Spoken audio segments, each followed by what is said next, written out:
Inteligencia artificial y, perdón, No, ¿me nada, oyes? nada. Ah, vale, vale, vale. Que es una guía para aprender, crear y cuidar en lo digital. Vale. ¿Por qué hemos hecho este proyecto? Este proyecto pensamos, primeramente, situamos delante de lo que es todo el desarrollo de la inteligencia artificial, que cada día está como más deprisa y va avanzando mucho, y desconocemos no solo su utilización, que podría ser más fácil, sino sus consecuencias o cómo se vive, cómo se desarrolla, cómo utilizarla en positivo, diríamos. Y esto es lo que se ha intentado, diríamos, con este proyecto. Es un proyecto que forma parte del programa de investigación y de formación.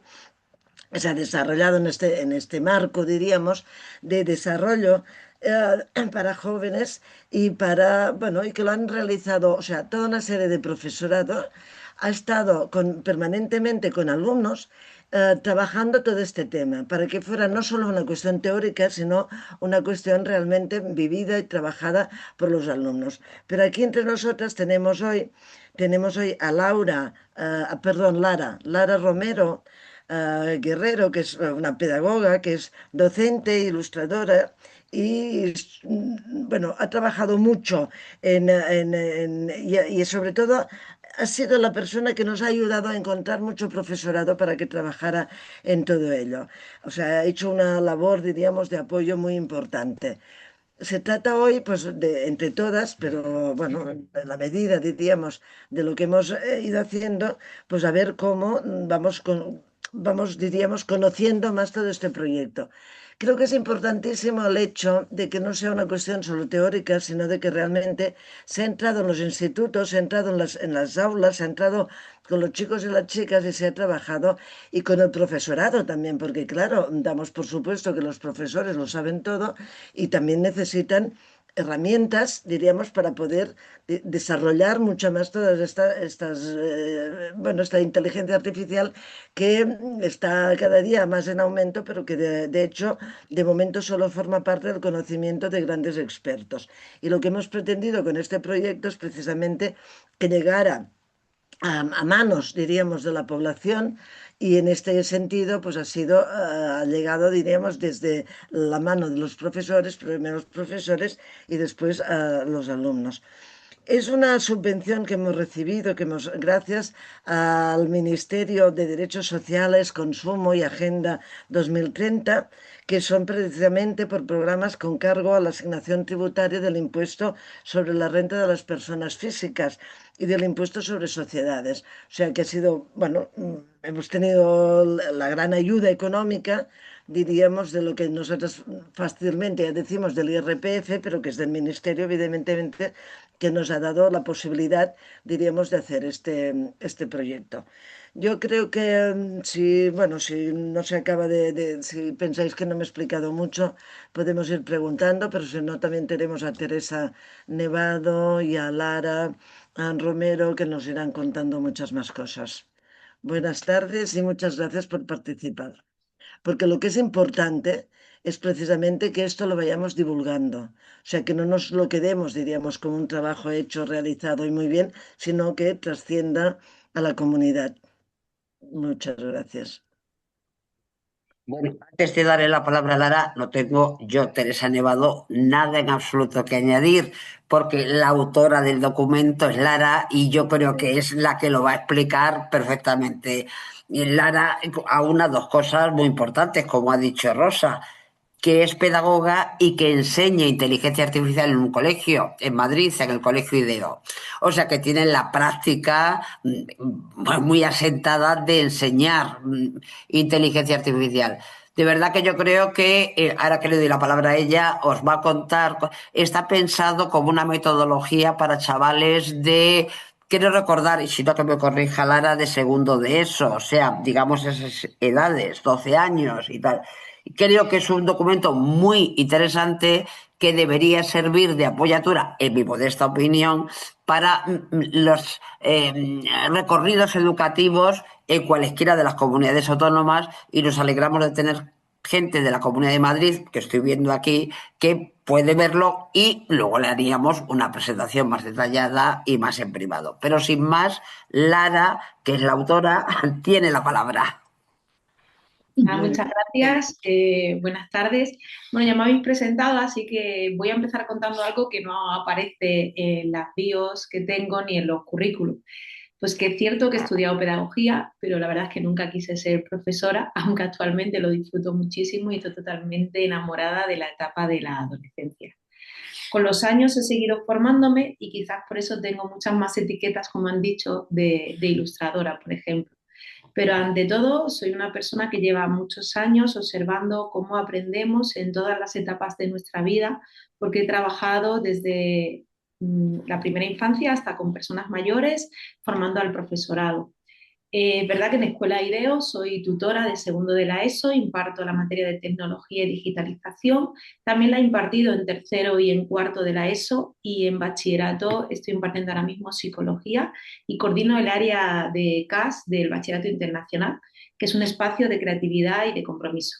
Y digo todo esto porque todo lo que hago tiene un hilo conductor, que es ayudar a las personas a mirar más allá de lo evidente, a pensar con sus propias herramientas y a usar la tecnología como una aliada y no como un piloto automático.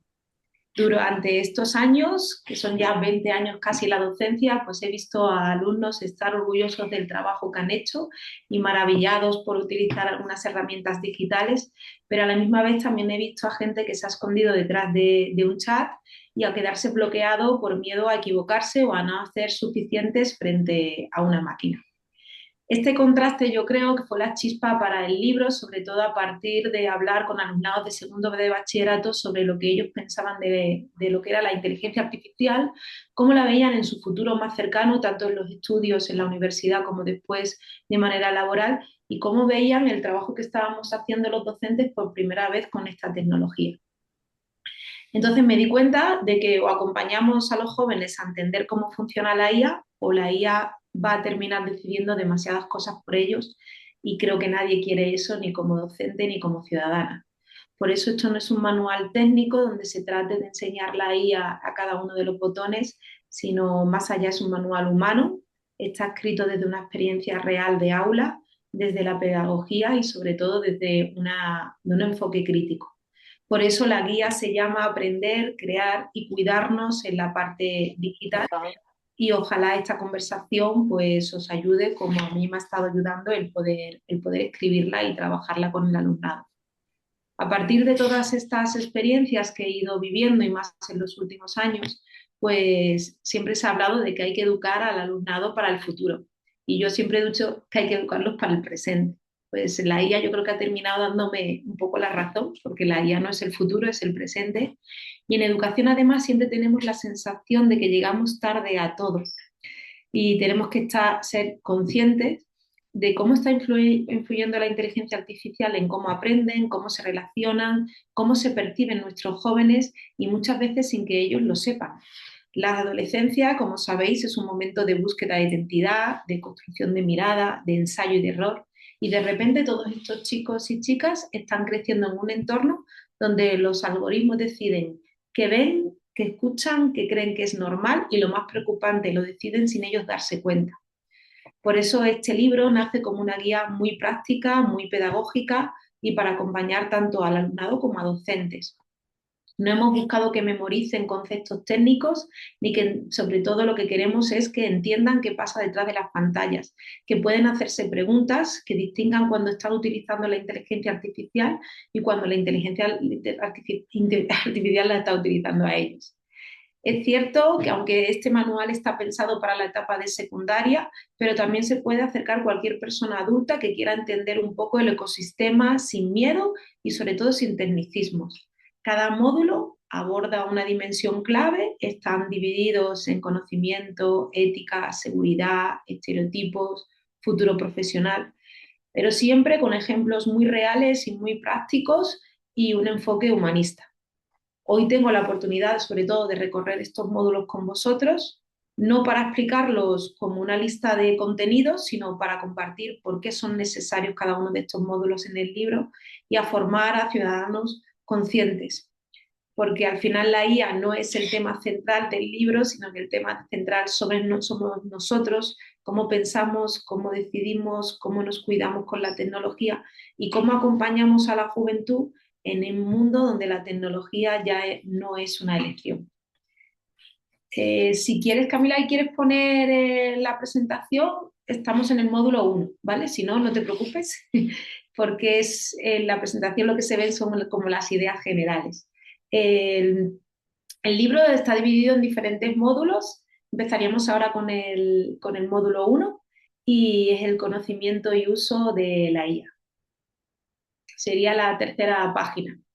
Esta, ¿no? La siguiente, ahí. Pues estas son las ideas principales del primer módulo.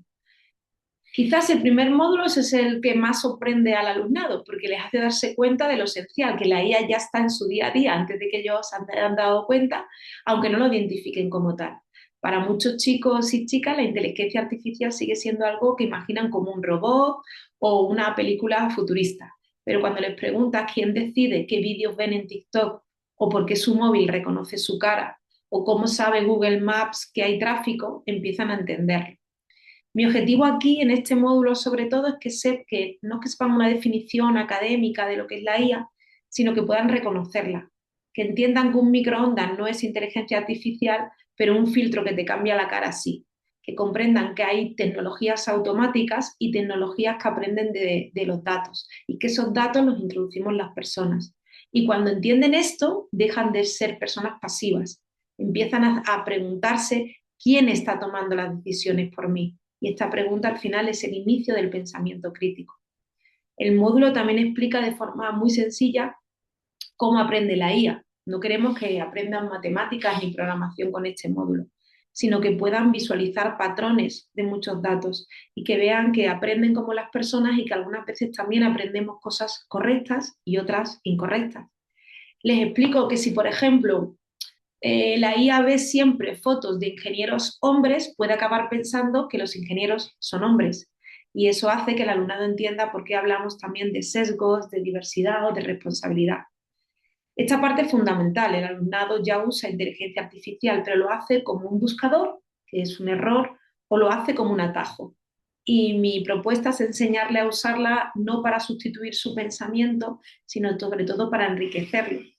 También en este módulo trabajamos los límites que hay en la IA y que sobre todo pues que la IA no entiende de emociones, que no decide los valores, que puede inventarse cosas y que hay decisiones éticas, humanas, personales que ninguna máquina puede tomar por las personas, por lo menos actualmente. Entonces les pongo casos desde la historia de nuestro colegio para ver si la IA nos devuelve datos veraces, empiezan a dar cuenta que no, y después en alumnos un poquito más mayores incluso se puede empezar también a preguntar qué decisiones éticas puede tomar la IA por nosotros, tanto pues en salud o en justicia. Todos los módulos tienen actividades. Estas actividades son prácticas. En las primeras, pues empezaríamos con unas encuestas de qué es IA y qué no es, para que ellos lo empiecen a reconocer. Y también siempre cerramos cada módulo con un mensaje.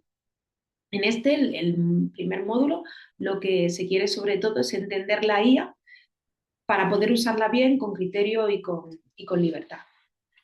El módulo 2 ya hablamos de ética, privacidad y seguridad digital. Este para mí es uno de los más importantes del libro porque aborda algo que damos por hecho, pero que muchas veces no se enseña de forma explícita, que es cómo podemos cuidarnos en la parte digital, esa salud mental digital.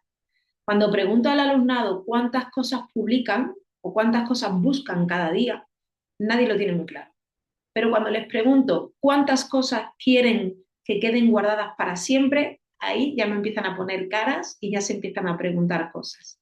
Entonces, en este módulo trabajamos qué es la huella digital, cómo se genera, incluso sin darnos cuenta y por qué importa. La palabra aquí clave sería la conciencia. Conciencia de qué dejamos, de quién lo recoge y de cómo se puede utilizar. Un ejemplo, por ejemplo, cuando algún alumno me dice que si lo borra, pues ya está borrado y ya no hay nada, ¿no? Que se ha borrado. Y en Internet, pues no se puede borrar nada. Por ahí está la huella digital. y que además cuando borramos algo tenemos que estar confiando en que nadie lo haya guardado, deja de ser nuestro. Aquí damos además un paso mucho más profundo. No es solo lo que yo comparto, sino lo que comparto de los demás. Es el consentimiento digital, que no sea un detalle que tú tienes hacia esa persona de no compartirnos, sino un derecho que tenemos todas las personas. Una broma, un reenvío, una captura de una conversación puede convertirse en un daño muy real. Y esto es algo que ellos tienen que ver también que sucede en lo digital y que forma parte de sus vidas. También trabajamos con esto las noticias falsas, la manipulación, porque es uno de los grandes retos educativos que tenemos hoy en día. Al final es la generación que más información tiene, pero no necesariamente con la mejor información. Les enseño que no basta con preguntarnos qué es verdad o no en una noticia, sino quién gana si yo comparto esto. ¿Quién gana si yo esto me lo termino creyendo? ¿Cómo cambia esto en mí? Y esto es una pregunta en adolescentes muy poderosa. La seguridad también en Internet, que ya hemos hablado muchísimas veces de eso, de contraseñas, de privacidad, de perfiles falsos, de verificación en 2 pasos, aunque es algo que también se tiene en cuenta en este módulo, pasamos más por encima para hablar más de lo que es la seguridad en Internet y el derecho a estar seguros. A las chicas, por ejemplo, se les exige mucho mayor exposición, mayor perfección, más disponibilidad. Hablar de seguridad también es hablar de igualdad y de violencias digitales y es fundamental que lo hagamos con claridad y sin culpabilizar. En este módulo la actividad clave es sobre todo cosas muy prácticas como descubrir datos que recoge una app, desmontar los bulos, analizar casos reales de consentimiento. Son actividades que pueden verse ellos ya no como espectadores, sino como protagonistas de su vida digital. Al final, el cierre de este módulo es sobre todo que nuestra vida digital también necesita una parte ética, que también necesita límites y que necesita un cuidado. Que lo que compartimos, lo que callamos, lo que reenviamos, pues dice mucho de lo que somos. Y que esta parte digital nuestra, esta parte de nuestra vida digital no es una parte que esté separada. Entonces necesitamos tratarlo con responsabilidad y con respeto todos los espacios digitales que al final vamos compartiendo. El módulo 3 hablamos de los estereotipos digitales y de la violencia en la red. Y este quizá el módulo más delicado y a la vez uno de los más necesarios. Porque si hablamos de la tecnología sin hablar de estereotipos y violencias digitales, nos dejamos fuera una parte enorme de la realidad que viven nuestros jóvenes. En Internet no solo se comparten contenidos, se comparten modelos de cómo debemos ser. Y esos modelos muchas veces están atravesados por estereotipos de género, de cuerpo, de éxito, de comportamiento, que condicionan la autoestima y las relaciones, en unas edades además de que se están formando. Las chicas, por ejemplo, reciben una presión mucho más de exigencia estética, de perfección, de vigilancia de su imagen, y los chicos reciben una presión más grande de fortaleza, de agresividad, de rendimiento, de inteligencia, y la tecnología lo que hace es que lo amplifica todo. Entonces, cuando entran en TikTok o entran en Instagram, no están entrando en un espacio neutro, entran en un lugar lleno de expectativas invisibles. Entonces, en el módulo 3 lo que estamos sobre todo viendo es esta violencia digital que no empieza con un delito, sino que empieza mucho antes con un comentario humillante, con un insulto, con un meme, con una broma que denigra, con un reenvío de una foto sin permiso. Están esas pequeñas violencias que están además normalizadas y cuando la violencia se normaliza es un peligro. El ver los insultos en redes sociales que lo tenemos normalizado, que ellos te dicen, bueno, es que es normal, siempre se insulta. Pues entonces trabajamos este módulo para que entiendan que la violencia digital es continua, no para. Podemos verlo también en lo que es el ciberbullying y que frenarla empieza en esos principios, escalones, en esos que nosotros podemos ir parando. Pero es cierto que las violencias digitales no afectan a todo el mundo igual. Que las mujeres, las chicas, las personas racializadas, colectivos LGTBI, todos estos grupos sufren más amenazas, más acoso y más exposición. Y que todos, si nos salimos de lo que creemos normativo, sufre esta violencia. Entonces, visibilizarlo es protegerlo. Necesitan entender que Internet también reproduce desigualdades y que la educación digital debe incluir esta mirada de derechos y de género y que no la podemos dejar aparte. Pero si solamente la estamos visibilizando, que es verdad que con esto la podemos proteger, también tenemos que dar herramientas. Entonces, en estas herramientas hablamos de señales de cuáles suelen ser las señales de acoso, de alerta que nuestro alumnado puede tener. Manipulación emocional, control a través de redes, comentarios denigrantes, difusiones sin permiso, cosificación en forma de humor y sobre todo enseñamos qué hacer, cómo hablar, cómo pedir ayuda, cómo actuar como grupo y cómo no ser cómplices sin quererlo. Hay actividades en este módulo muy potentes, desde cómo analizar mensajes reales, siempre adaptados porque se ha estado pensando en alumnado de segundo de la ESO, identificar estereotipos en vídeos o publicaciones o crear campañas de sensibilización. Cuando lo trabajan, el alumnado descubre que tiene mucho más poder de lo que ellos pensaban, porque ellos siempre se ven que son uno y que con eso no pueden hacer nada. Así que el mensaje de este módulo está claro, que la tecnología no crea los estereotipos ni la violencia, pero que sí puede amplificarlas y que si queremos una IA más justa, tenemos que empezar a crear también una cultura digital mucho más justa. El módulo 4 nos habla del futuro de la educación y del trabajo con IA. Y claro, este módulo cambia totalmente el foco. Si en los anteriores hablábamos de lo que ya está pasando, en este hablamos de lo que viene y sobre todo de cómo preparar al alumnado para ese futuro sin caer sobre todo en discursos catastrofistas ni en promesas imposibles. Cuando les pregunto a mis alumnados por qué quieren ser de mayores, muchas veces me dan respuestas de profesiones que actualmente están cambiando a una velocidad muy grande. Entonces, lo que realmente necesitamos enseñarles son competencias. Las competencias de colaboración, de pensamiento crítico, de creatividad y de adaptabilidad que en tanto habíamos hablado con el COVID. La IA no viene a quitarles su futuro, viene a transformarlo y eso requiere que tengamos herramientas internas y no solamente conocimientos técnicos. En este módulo, sobre todo, lo que explicamos son muchas tareas que se van a automatizar, que son repetitivas, pero que eso no elimina la necesidad de las personas. Lo que desaparece son esas tareas repetitivas, lo que crece es todo lo que requiere una mirada, un criterio y una sensibilidad.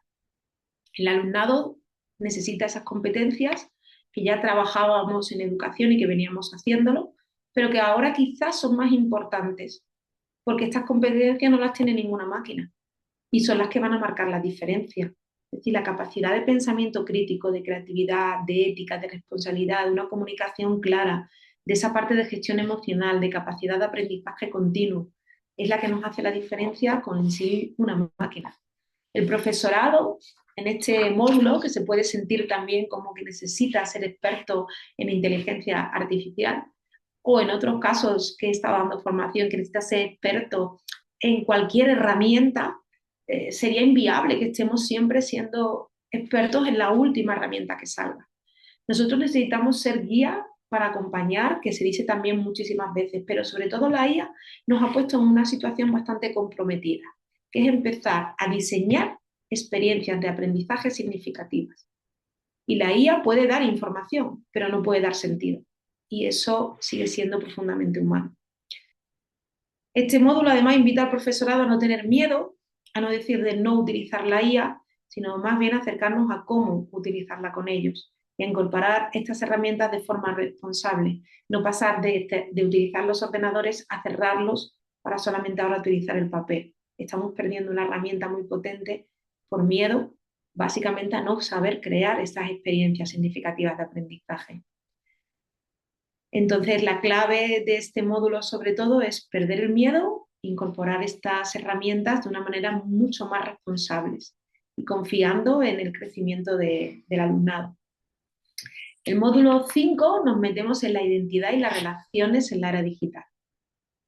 El quinto módulo es quizás el que toca más directamente la vida emocional del alumnado, porque no habla de tecnología, habla de quiénes son cuando la usan. Muchas veces pensamos, porque nos lo han dicho, que la identidad digital es lo que subimos a las redes. Tú eres lo que subes, tus fotos, tus mensajes, tus publicaciones, pero en realidad es mucho más profundo. Es cómo se miran a sí mismos a través de lo que ven a través de los comentarios y a través de los likes, a través incluso de los silencios. En este módulo lo que vamos a enseñarles a entender que no son lo que la pantalla les devuelve, que una imagen no puede recoger su valor, ni su historia, ni su complejidad, que tenemos múltiples capas y que no podemos resumirlas en un perfil que tengamos en Instagram. Hoy viven en un escenario de una exposición continua y están en la adolescencia. Ven vidas filtradas, editadas, aceleradas y creen además que eso es la realidad. Y cuando tu medida de comparación es un ideal imposible, la identidad se va resintiendo. Que no se sientan de esta manera ni solos ni culpables. También hablamos de relaciones, porque el mundo digital no es un mundo paralelo. Yo me he educado pensando que la parte digital era un mundo paralelo, que siempre me habían dicho que mi vida es la vida real y que lo digital se quedaba aparte. Son las mismas emociones, solo que están mediadas por una pantalla. Pero les explico que hay afecto digital, que hay apoyo digital y si no, ¿por qué todas las campañas que hacemos? Que hay amistades reales que nacen en pantallas o que se sostienen en redes, porque hay una distancia, pero que también hay dinámicas de control, de presión, de chantaje emocional, de vigilancia o incluso de dependencia que nos pueden pasar totalmente desapercibidas. Entonces, con esto lo que trabajamos mucho es el autocuidado primero, cuando necesitamos desconectar, cuando una conversación me está desgastando, cuando debo pedir ayuda, cuando me estoy comparando demasiado. Les digo que parece muy simple, pero para otras personas la verdad es que es revelador, que no todo merece una respuesta y que no todo merece nuestra energía. Dentro de este módulo también hay actividades claves, pero quizás la que más me gusta es la de mapa de identidad digital, porque eso a través de esta actividad muestran lo que ellos ocultan, qué les gustaría mostrar, pero no se atreven, qué partes de sí mismos sienten más auténticas. Cuando lo hacen, aparecen conversaciones preciosas sobre la vulnerabilidad, sobre la libertad, sobre la presión social, sobre los ideales que tienen. Al final, el mensaje final de este módulo es que entiendan que nuestra identidad digital también necesita cuidado, límites y autenticidad, que no somos ni una foto, ni un comentario, ni un algoritmo, que somos muchísimo más.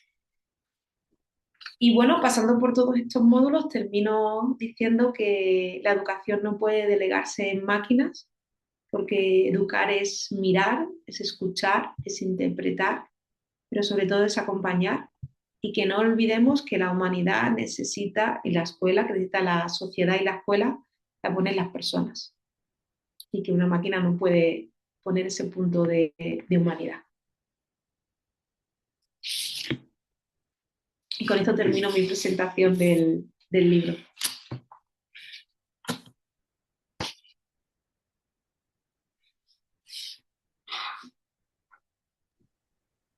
Para meter un poquito un caldo de cultivo de que las personas que asisten, quiero decir, intervengan, yo haría o añadiría a lo que ha dicho Lara, que sobre eso no tengo nada que decir, un quiero decir que a lo mejor porque lo he hecho cuando he tenido que ir a lo del Europa Women Lobby a explicar algo de la inteligencia artificial, que en realidad la inteligencia artificial es un algoritmo, quiero decir, para que nos situemos, una herramienta matemática en software, un algoritmo que ha sido creado de una determinada manera, pero no deja de ser un algoritmo, con unos datos previos, como ha dicho Lara, que lo alimentan y un proceso de aprendizaje que depende de los casos que le coloques, quiero decir, como para aprender. Es eso, no es otra cosa.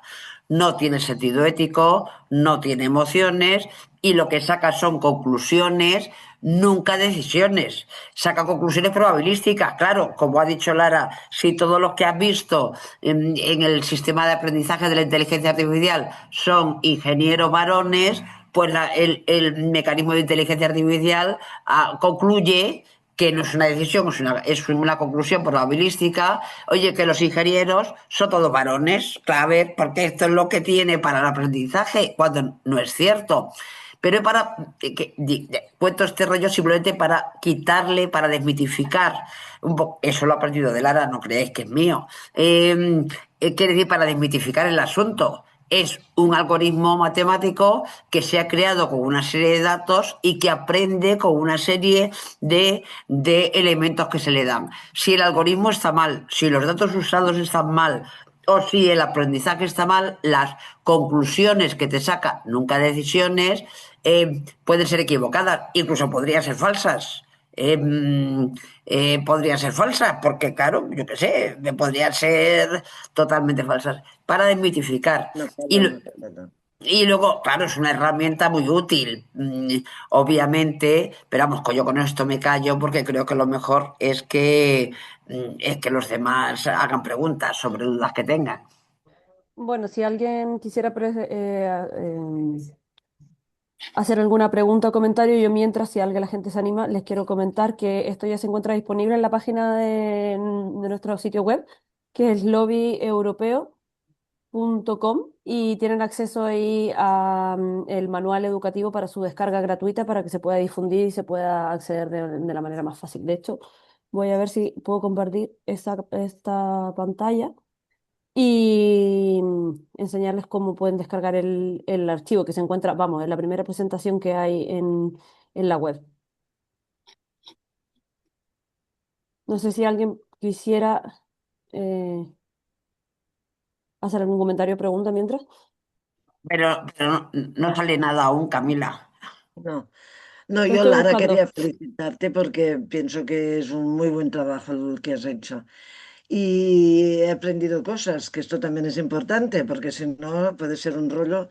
Y más cuando te enfrentas a esto, que es, para mí la tecnología siempre es algo como que estaba fuera de mí y como que va planeando y no sé por dónde cogerla. Y por lo tanto me ha ido muy bien todo lo que has ido contando. Además con nietos y todo que utilizan todo, que son adolescentes, están todo el día con todo esto, pues se te surgen preguntas, ¿no? Y te surgen preguntas de estas de decir, tú has dicho, por ejemplo, que no es que no vaya a sustituir a la gente, sino que, claro, no tiene, no piensa, sino que lo que realiza es a partir de lo que tú, diríamos, le avanzas o le dices o le propones o tal. Pero lo que es cierto es que si no la sabemos utilizar, sí que nos pueden, diríamos, utilizar a nosotras, no sé cómo decirlo. O sea, que si nosotros no dominamos esta herramienta y estos procesos que hay, puede que sí que desde otra perspectiva estemos sometidas a ellos, ¿no? A la inteligencia artificial. O sea, a mí me da miedo este proceso intermedio entre que ya te llega y tú aún no lo controlas. Nos pasa al final, este mismo miedo siempre lo tenemos con la tecnología. Cuando entrábamos en cualquier página que nos teníamos que registrar, al principio era como mirárnoslo todo, pero esto ¿por qué lo consiento y yo por qué tengo que poner aquí mi correo electrónico? O sea, yo por lo menos cuando he dado cursos de formación hace años me pasaba con las personas que me decían, pero ¿por qué tengo que rellenar esto? ¿Por qué tengo que aceptar? Como mucho miedo a dar nuestros datos. Y ahora mismo, ¿cuántas veces damos a consentimiento a todo? Ahí nos están utilizando. Muchas veces Claro, esos datos después se venden, no hay tanta diferencia en sí con la IA. Lo que pasa es que sí que tenemos que parar y ver esa parte de pensamiento crítico, de hacernos preguntas de quién está ganando con esto, sí, sí, y esa parte se nos está como olvidando. Solamente queremos estar siempre actualizados, saber cómo se utiliza lo último de lo último y que sobre todo sea todo rápido. Y entonces no hay nada de cuidados, ni en este sí, aprendizaje ni en nosotros mismos. sí, sí, Porque es siempre cierto. lo hemos visto como una cosa que está aparte. La parte digital es otra vida paralela, ¿no? Y no, es una vida que ahora mismo es la misma, está dentro de nosotros, porque tenemos el móvil para todo y estamos conectados para todo, para pedir una cita médica, para pagar, para buscar información, para comunicarnos con las personas que queremos. Entonces, eso también te hace sentir emociones, no esta Sí, parte, no sí, es falso. es verdad, sí, sí. Ujú. Bueno, ahora creo que pueden ver todos mi pantalla, ¿no? Que aquí Sí, está sí. el manual educativo, que como he enseñado está en la dirección que es lobbyeuropeo.com. El primer artículo y tiene el nombre del manual, Pensar la IA, y nada más tienen que pinchar al final y se descargan el manual que está disponible para su utilización. y tal como lo ha presentado Lara, viene con todos los módulos, es bastante didáctico, es muy útil también para el tema de las actividades, porque viene con todas las actividades prácticas, imágenes. O sea, los invito realmente a descargarlo y a revisarlo porque es sumamente interesante. No, con esto lo dejo de compartir. Muy bien, sí, sí.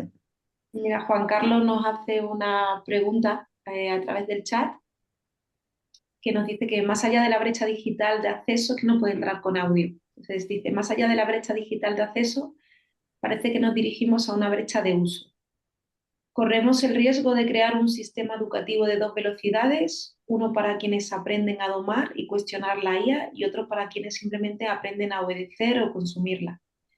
Eh, Creo que esta misma pregunta nos la hacíamos hace 15 años con la tecnología, también cuando empezábamos de utilizar los blogs, las wikis y nos pasaba lo mismo. Profesorado que no quería entrar en la tecnología, que no quería utilizarlo y personas que sí.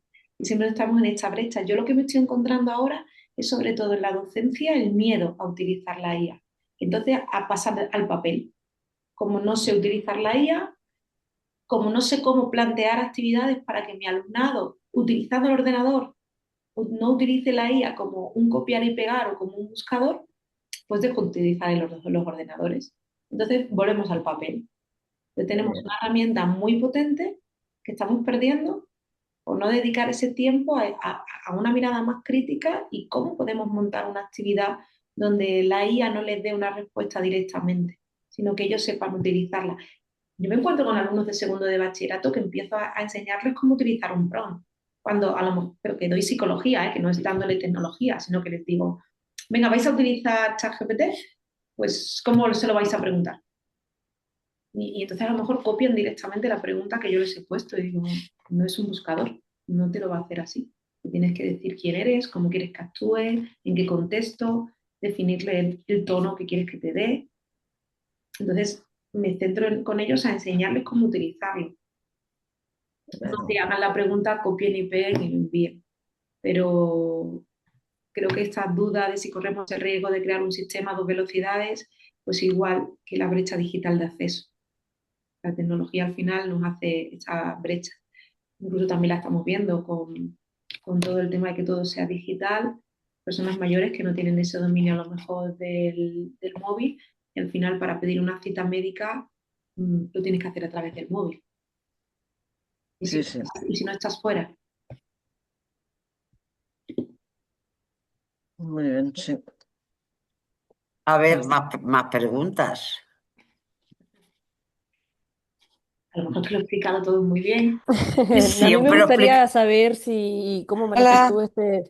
este tema del temor que tiene la gente y sobre todo la gente joven respecto del futuro profesional, porque si estás trabajando con adolescentes o sí, gente que se está planteando, por ejemplo, seguir una carrera en tal o cual sentido, y luego te están metiendo miedo de que tantas profesiones van a desaparecer, que la gente ya no va a ser necesaria para desempeñar tales tareas, ¿cómo se puede manejar o mitigar o controlar? No sé cuál sería el approach de ese miedo que tienen los adolescentes, que también es un miedo que se comparte, ¿no? Que es muy entendible.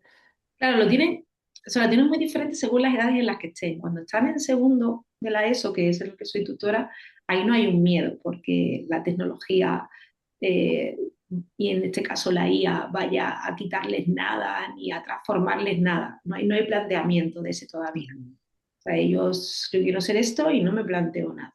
Pero con el alumnado de segundo de bachillerato, que ya sí se encuentra en situación de estar preguntándose qué quiero estudiar, porque ya han cogido hasta más una rama, ¿no? Entonces están ya pensando, ahí es donde más he estado charlando con ellos de esto y lo tienen, por lo menos con los focus group que hice durante 3 meses, pues me di cuenta que lo tenían más claro y que más los miedos eran más los nuestros, es decir, tenían claro las necesidades humanas que siempre íbamos a tener y que una máquina no podía. Y que si iban a algún tipo de rama, la IA iba con ellos y que iba a estar evolucionando con ellos. Más te hablaban de estar siempre actualizados. Y al final eso es algo que mi generación también la ha tenido, el tener que estar siempre actualizados.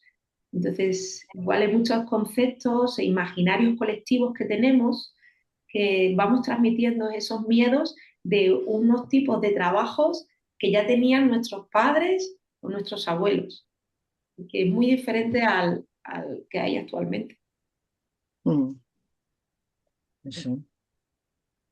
Ujú. Hola, no sé si me oís.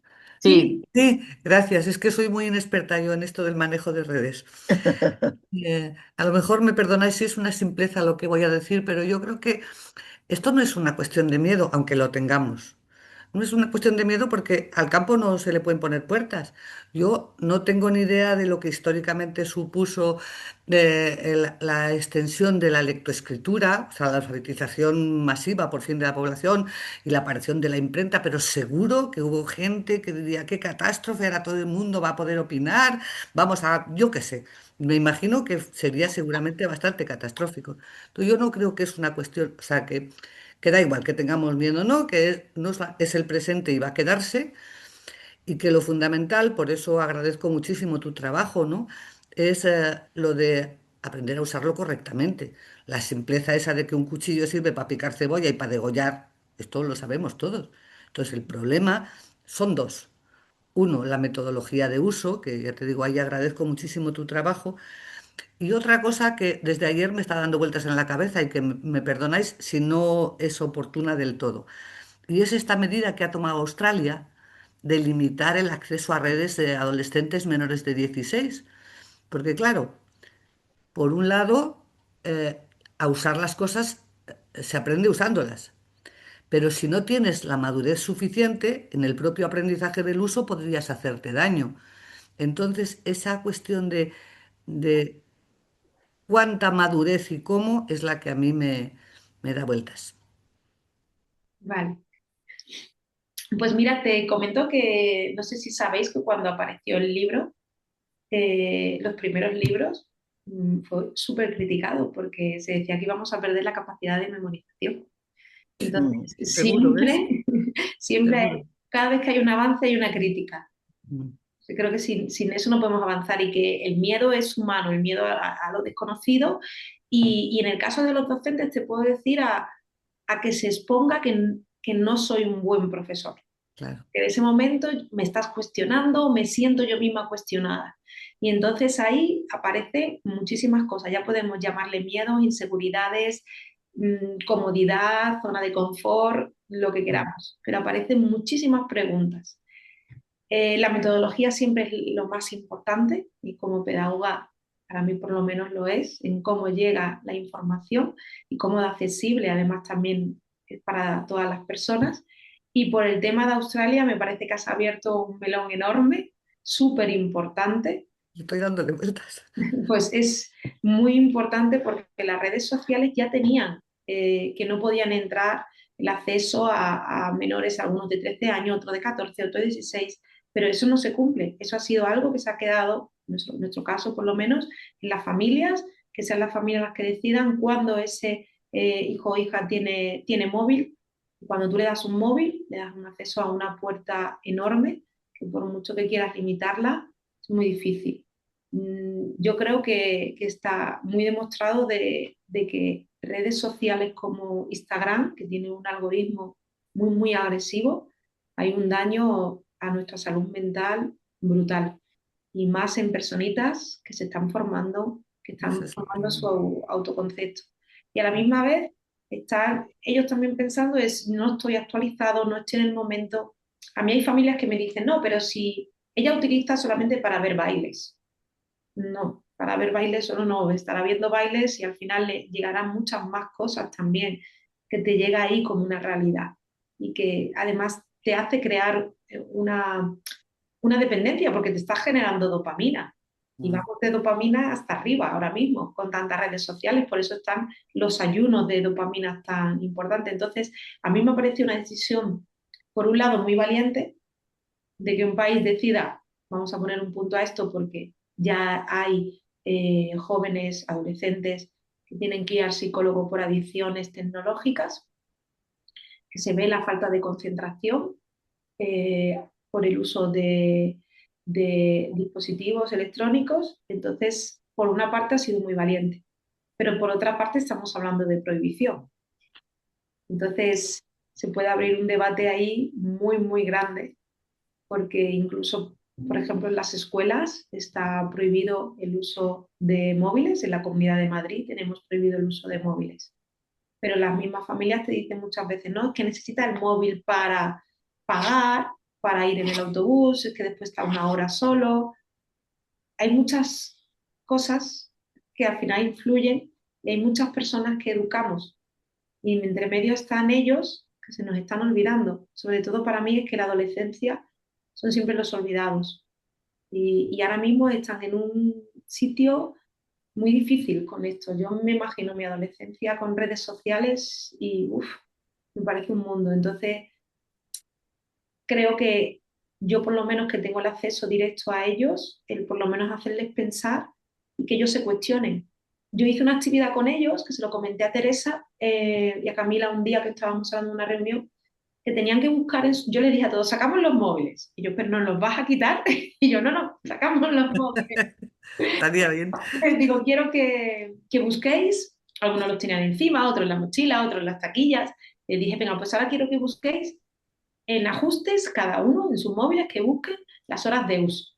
Algunas personas no sabían llegar y me decían, ¿cómo llego? Y digo, no sé, es tu móvil. Entonces, cada uno tendrá su móvil, tenés que saber llegar a ajustes, ¿no?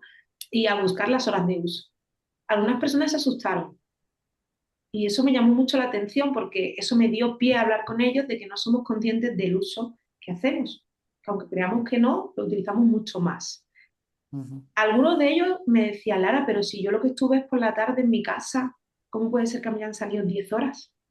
Digo, pues que a lo mejor estuviste mucho más tiempo del que te crees y ahora vamos a ver en qué redes sociales estamos. Se asustaron tanto que algunos se pusieron limitaciones de horarios y después ellos dieron un taller para las familias sobre el uso que hacen también los adultos del móvil. Entonces empezaron ellos mirándose a ellos, pero dijeron, bueno, espera, ¿y en mi casa? Y entonces hicieron un taller para las familias donde les enseñaban lo que habían aprendido para que también desde casa cada persona viera en su móvil que usa. Claro, le llamaba mucho la atención porque a lo mejor decían, bueno, ¿y cuánto tiempo utilizas Google Maps? Y yo nunca lo abro, ¿no? Y ellos tenían a lo mejor mucho más uso en redes sociales, ¿no? Pero también por ver qué necesidades tenía cada persona con el uso del móvil y que eso va también acorde con las edades muchas veces y las necesidades. Y entonces planteó ahí, aparte, eso fue el año pasado, si no me equivoco, y eso planteó muchísimas preguntas que nos pudiéramos cuestionar, ¿no? Ahora mismo el móvil está aceptado en un restaurante. Al principio, cuando lo sacabas, era una falta de educación. Ahora mismo está aceptado hasta que yo pueda poner mi brazo encima de la mesa y sacar el móvil y taparte a ti la cara porque estoy mirando el móvil. En ningún momento pienso que eso está mal, sino que vamos a un restaurante y aunque algunas personas no lo hagan, mira a tu alrededor y vemos que ya no me refiero a utilizarlo en el coche siendo un peligro, ya no eso que hay multas, sino simplemente en la parte social. El móvil está dentro de nuestra vida. Sí, sí. Y entonces que el móvil esté en un momento que es una comida, a mí ya me parece llamativo y que eso pues esté socialmente aceptado. Y podamos sacar el móvil perfectamente, terminamos de comer y podamos sacar el móvil. Y no nos planteemos qué pasa con eso ahí en medio, si puede estar. Y eso ellos lo están viendo o estamos en casa viendo una película y nos permitimos coger el móvil. Pero en el cine no lo haríamos, ¿no? Pero en casa podemos, o estoy hablando contigo, pero a la misma vez estoy con el móvil. No, no te escucho. No, no me escuchas. La multitarea esta no existe, que seamos multitask, no existe. Entonces no puedes estar escuchándome a la misma vez que mirando el móvil. Y eso lo que nos hace al final es no estar centrados en el momento, en el día, sino probar un día a comer mirando el móvil. Cuando terminéis de comer, decidme si os habéis dado cuenta de todo lo que os habéis comido y el tiempo que habéis estado. Es como si hubiera pasado así, sin daros cuenta. Y eso pues en niños más pequeños, en jóvenes, me parece un peligro. Así que Australia, por un lado, me parece muy valiente por la decisión que ha tomado y por otro lado me hace pues, cuestionar esa parte de libertad, de esa parte también educativa, de que puedan decidir las familias pero que hay que tomarse en serio esto, ya no solamente por ello, sino creo que debemos de empezar con uno mismo. Cuando tú piensas contigo misma los límites que tú te quieres ir poniendo, empiezas a poder educar sobre ellos. Si no, es muy difícil. Ellos no me pueden ver a mí todo el día con el móvil y yo explicándole los límites del móvil, no tendría sentido. No, claro, sí, sí, claro. Pues muy bien, hay más palabras. Queremos preguntar más cosas a Lara. A ver, ¿intervenís alguien? ¿Nadie se anima a opinar sobre lo de Australia para que yo esta noche pueda dormir tranquila? Yo pensaba anoche que a nadie nos parece una cosa aberrante. Bueno, a mí el prohibir como metodología educativa, en fin, no me parece en general que es el camino, ¿no? Pero bueno, todos tenemos asumido que esté prohibido conducir a menores de 18 años o en otros países de 16. Y luego pensaba que me parece de lo más normal, porque claro, llevan una herramienta que es peligrosa y que, pues eso, la madurez es ahí el criterio de juicio, ¿no? Con lo cual, pues a lo mejor yo voy a agradecerle a Australia que haya tomado la decisión, aunque solo sea para aprender en cabeza ajena, ¿no? Y porque se van a abrir muchísimos debates. Entonces, es lo importante, cuando algo nos hace que nos movamos en la silla, pues es importante el abrir y escuchar a otras personas que piensan, cómo lo viven, porque eso nos hace cuestionarnos también nuestras opiniones. A mí me parecería muy interesante oír ahora a treintañeros, ¿no? Que son personas que ya, no como yo, bueno, no voy a hablar de, no como yo, que vi un móvil cuando ya peinaba canas.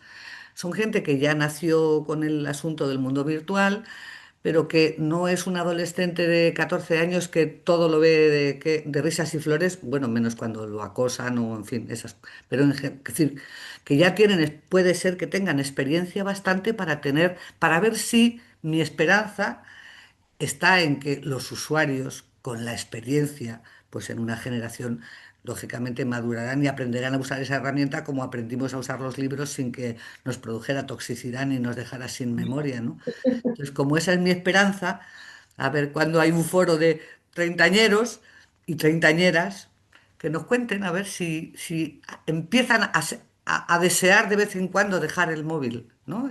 Y mirar los ojos de alguien. Es Como no tengo... interesante ese planteamiento porque la verdad yo creo que depende mucho de las personas. Hay gente que está adicta, literalmente adicta, y que en la etapa que se encuentra, que incluso son padres, exponen la vida de sus hijos y hijas de una manera que da vergüenza ajena. Entonces no toman ni el cuidado ni por sí mismos ni por sus propias familias. Entonces es muy complicado porque no sé si existe la conciencia de ese cuidado, ¿no? De la huella digital, de lo que hablaba Lara, de la adicción, de cómo afecta sus relaciones sociales. Es algo súper común y súper desagradable tener que estar lidiando todo el tiempo con gente que no te está prestando atención porque está con el teléfono en la mano. Entonces, es algo que al parecer no pareciera que vaya a cambiar en el corto plazo. De O hecho, sea creo que que va a peor. mi esperanza de momento no parece muy florida, ¿no? A ver, puede ser que lleguemos, estemos cerca de alcanzar un punto tan crítico que luego tengamos que empezar de cero, pero si dependiera de la gente, de la mayoría, no, lo que pasa es que la recompensa, la gratificación que te da recibir likes, atención y todo eso es demasiado potente. Y hay mucha Ujú. gente que no se imagina su vida, o sea, no es que no se imagina su vida, es que construye su vida en base a las redes. O sea, construye, por ejemplo, una apariencia física, un plan, un look, todo para conseguir más y más gratificación. Entonces, cuando tú has construido tu identidad en base a eso, es muy difícil porque significa eso, como replantearte tu identidad como ser humano. Entonces, ¿hasta qué punto la gente quiere llegar a hacer ese trabajo introspectivo? No lo sé. Yo Bueno, particularmente, confiaremos en Australia, a ver qué nos Sí. enseña, ¿no? ¿Cómo a lo mí, ves, Lara? Pues yo me pregunto muchas veces cuánto tiempo tardamos desde que nos levantamos hasta que cogemos el móvil y qué es lo último que hacemos antes de acostarnos. Si es también mirar el móvil. ¿No? Y nos podemos poner las excusas de que es para poner la alarma, pero ¿cuántas veces ni nos hemos lavado la cara y estamos contestando WhatsApp. O que lo último que veamos es una pantalla y que después digamos que la pantalla no es real y es una vida aparte.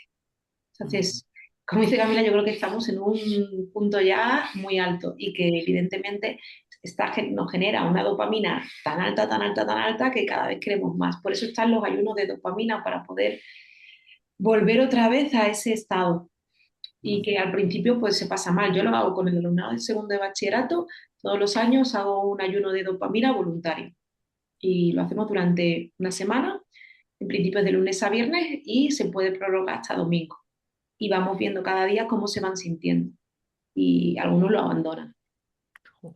Y es muy llamativo porque no me quedo con sus móviles, ellos siguen teniendo sus móviles en todo momento y el WhatsApp está. Lo que no están son ni los juegos, ni las redes sociales, ni nada que nos produzca esa dopamina rápido, es decir, las compras en Shein está quitado, Temu está quitado, AliExpress está quitado y después TikTok, Instagram, Clash Royale, todas estas cosas las eliminamos. Y yo les mando una pregunta cada día por la noche para que vayan reflexionando en cómo se van sintiendo. Y tenemos pues un WhatsApp, un grupo en común para poder ir hablando de cómo están. Y es muy llamativo las cosas que van saliendo de ahí. Y aquellas personas que lo consiguen, sobre todo es que les hace ser conscientes. Después la sociedad hace que sea difícil no volver otra vez a ese tipo de rutinas. Pero por lo menos alguna vez has parado y tú has sido consciente en primera persona sin necesidad de que venga otra persona a contarte qué, qué enganche podemos tener, sino que tú mismo lo ves. Cuando tú misma ves, Y lo sientes. sí, el tiempo que le dedicas, dices, uff, entonces empiezas tú a dominarlo y empiezas tú a utilizar de verdad la tecnología cuando tú de verdad la necesitas, no al contrario, porque al final, si no, todo el tiempo. ¿Ves? Eso sí que alimenta mi esperanza, porque efectivamente los treintañeros ahora, como no se sabía cuando ellos eran adolescentes tanta toxicidad que podía producirse, pues tampoco no aprendieron medidas de protección, pero los que hoy las están aprendiendo, digo yo, que cuando sean padres y madres mañana, un poquito más de, en fin. Bueno, vale, que me quiero poner optimista, perdonadme. Está bien, mejor, porque nos acompaña, así que es mejor que lo miremos desde una mirada optimista. Para mí, por lo menos, lo que hemos intentado con este libro, tanto con Dulce también como con Camila, es que tenga un hilo de pensamiento crítico. No enseñar en sí que no vas a ver un manual de empieza a coger, a ver, me entro en ChatGPT, pongo el prompt tal. No, porque al final eso en 2 días se queda obsoleto. Mm. Es más, preguntarnos qué es la IA, qué me aporta, desde cuándo está, qué puede hacer la IA o cuestiones éticas y morales. Me lo descargaré y lo leeré atentamente. Lo, Muchas. lo aconsejo de verdad porque a lo mejor, no sé, Camila y yo que lo hemos seguido más el libro porque, bueno, porque hemos tenido que hacer la lógica correcciones para maquetación, etc., etc., que siempre pasa que en estos casos, de verdad creo que es muy interesante que lo leáis y no importa ser adulto porque te enseña mucho, o sea, de preguntas que aparecen, juegos que aparecen, que seguramente no haremos nosotros porque no tenemos edad, pero sí, sí, pero quiero decir que de verdad que creo que es un libro muy distinto a cualesquiera otros que ya hemos sacado y que es muy interesante. Y os aconsejo que lo bajéis y lo miréis. Eso es y veréis que no solo es que es interesante, que os hace pensar, que es divertido, o sea, que es entretenido, que hace pensar las cosas, de verdad. Bueno, Muy no sé. bien. Lo No, vendes, lo vendes muy bien, Teresa. no lo digo la autora que va a decir, pues la autora dirá eso, pero lo digo desde una visión de personas desde fuera, quiere decir que en serio, que no es lo de siempre, o sea, que es muy interesante, en serio. Sí, Y sí. nosotras hemos tenido muchísimas conversaciones, ¿verdad? Reflexionando sobre todo esto y además aplicándolo pues a nuestra vida, a ejemplos y hay cosas que nos han sorprendido cuando nos hemos reunido y yo Sí, que creo es un tema que da para mucho al final.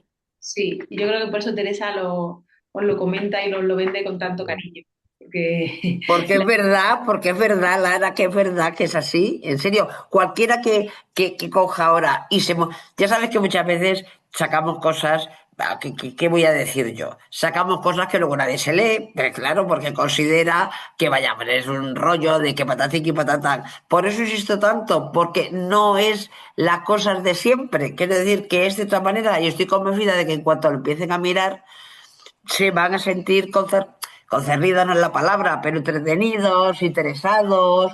En serio que lo creo. Y seguramente Camila tiene una opinión parecida a la mía porque también lo ha mirado mucho, claro. Sí, totalmente. O sea, a mí lo que más destaco de todo esto es el tema metodológico, como tú bien decías, porque al final enseñar cómo funciona un programa o un determinado dispositivo, o una aplicación o lo que sea, se queda obsoleto en 3 4 días. Ahora en la velocidad que nos estamos moviendo. Pero cuando tú enseñas pensamiento crítico y cuando enseñas cómo funciona el sistema que está detrás, porque al final sí, son muchas aplicaciones, son muchas herramientas nuevas, pero la forma de pensar de todo esto siempre es más o menos la misma, ¿no? Sí, Entonces, una vez que los alumnos, las alumnas se relacionan con esto de una manera crítica, ya tienen como las herramientas básicas para empezar a generar su propio criterio y discernir para qué lo pueden utilizar y para qué no, que es lo más importante de todo esto, ¿no? claro. Yo creo que también que el formato, ¿no? que tiene, que está estructurado de una manera con colores apartados, no es que empieces a leer a modo novela, sino que está bastante, se puede como ir, pues me voy a este módulo, voy a mirar esta parte, ¿no? No hace falta una lectura como lineal, sino que se puede ir cogiendo preguntas de un lado, reflexiones en otras. También hay citas a muchísimas mujeres relacionadas con la tecnología actuales y como datos curiosos que creo que simplemente en ojearlo ya nos puede enseñar muchas cosas. Pues muy bien, damos por terminado este debate y sobre todo bueno, la presentación está muy importante que nos has hecho y que yo solo lo que pienso es de que, aparte de que nos lo bajemos, nos lo leamos y tal, que seguro que en todo lo que tú has contado, Lara, lo que sería muy interesante es que realmente esto entrara en la escuela, entrara en los institutos. O sea, esta experiencia que tú haces con tus alumnos, es lo que debe ser interesante para que se haga también en otros, en otro alumnado. Lo digo precisamente por esto que estábamos diciendo ahora de si prohibir o no prohibir hasta los 16 años. Aunque se prohíba, hay adolescentes que van a entrar igualmente por otros medios. Esto es evidente. Pero la cuestión está en que no es hasta a partir de los 16 años que se puede, o sea, que lo que pretende la ley, me imagino, es que no sea, o sea, que sea hasta a partir de los 16 años que realmente se reflexione sobre toda esta herramienta que existe de la IA, ¿no? ¿Prohibirlo a solucionarlo? No, porque siempre hay canales para poder hacerlo prohibido. Las drogas no pueden ser y hay muchos chavales que se drogan y muchas chavalas que se drogan aunque esté prohibido. Pero que sí que reflexiona, o sea, hace reflexionar a la comunidad entera de que aquí hay un problema y de que este problema no lo pueden asumir solo los adolescentes o las adolescentes, sino que lo han de asumir padres y madres con sus dificultades y lo ha de asumir la sociedad y desde la escuela. La formación no puede ser solo, diríamos, humanística, tecnológica, económica, etcétera, sino que también al introducir, diríamos, todos estos nuevos conocimientos, o sea, se deben introducir estos nuevos conocimientos para que se vaya creando una capacidad crítica respecto a esto. Yo pienso que es un poco lo que se ha dicho hasta aquí. Y no sé, yo te felicito de verdad. Yo lo pasaré a muchas personas que son profesoras, o sea, hijos y hijas y amigas que tengo, que se lo van a leer seguro y que pienso que es muy interesante y que muchas gracias por haberlo hecho también, Lara. Ujú. Nada, Pues, vosotros por darme la oportunidad de hacerlo. vale, muy bien.